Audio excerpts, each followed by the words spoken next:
लीजिए सुनिए जयशंकर प्रसाद की लिखी कहानी चक्रवर्ती का स्तंभ। वाचन समीर गोस्वामी का है। बाबा ये कैसे बना, इसको किसने बनाया, इस पर क्या लिखा है? सरला ने कई सवाल किए। बूढ़ा धर्मरक्षित भीड़ों के झुंड को चरते हुए देख रहा था।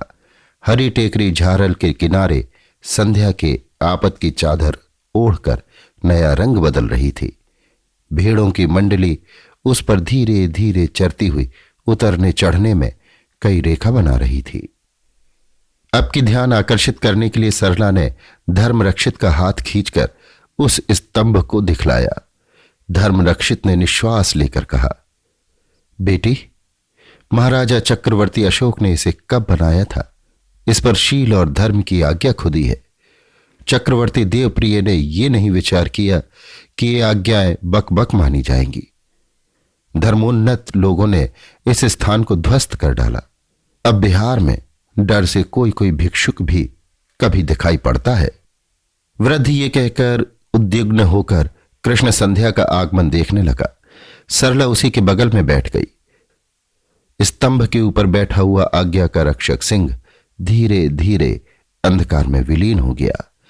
थोड़ी देर में एक धर्मशील कुटुंब उसी स्थान पर आया। जीर्ण स्तूप पर देखते देखते दीपावली हो गई। गंध कुसुम से वो स्तूप अर्चित हुआ।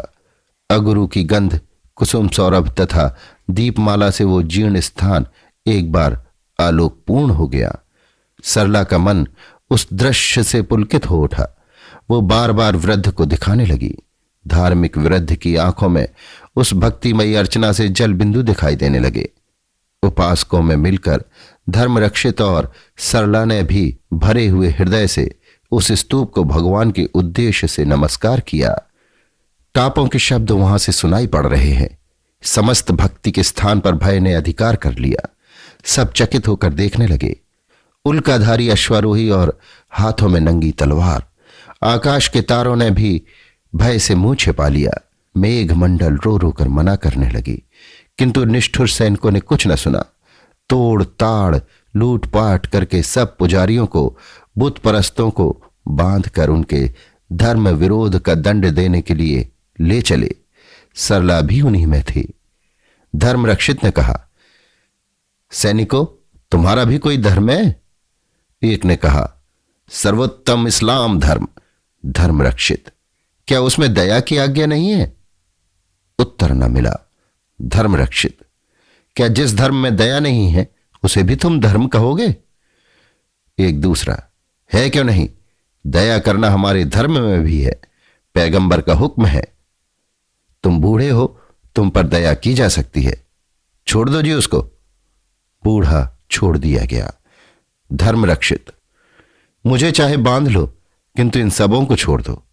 वो भी सम्राट था जिसने इस स्तंभ पर समस्त जीवों के प्रति दया करने की आज्ञा खुदवा दी है। क्या तुम भी देश विजय करके सम्राट हुआ चाहते हो? तब दया क्यों नहीं करते? एक बोल उठा, क्या बागल बूढ़े से बकबक कर रहे हो? कोई ऐसी फिक्र करो कि ये किसी बुत की परस्तिश का ऊंचा मीनार तोड़ा जाए। सरला ने कहा, बाबा, हमको ये सब लिए जा रहे हैं। धर्मरक्षित, बेटी, असहाय हूं, वृद्ध बाहों में बल भी नहीं है। भगवान की करुणा का स्मरण कर। उन्होंने स्वयं कहा है कि संयोगः विप्रयोगन्तः। निष्ठुर लोग हिंसा के लिए परिक्रमण करने लगे, किंतु पत्थरों में चिल्लाने की शक्ति नहीं है कि उसे सुनकर वे क्रूर आत्माएं तुष्ट हों। उन्हें नीरव रोने में भी असमर्थ देखकर मेघ बरसने लगे, चपला चमकने लगी, भीषण गर्जन होने लगा। छिपने के लिए वे निष्ठुर भी स्थान खोजने लगे। अकस्मात एक भीषण गर्जन और तीव्र आलोक, साथ ही धमाका हुआ। चक्रवर्ती का स्तंभ अपने सामने ये दृश्य न देख सका। अश्निपात से खंड खंड होकर गिर पड़ा। कोई किसी का बंदी न रहा। अभी आप सुन रहे थे जयशंकर प्रसाद की लिखी कहानी चक्रवर्ती का स्तंभ। वाचन समीर गोस्वामी का था।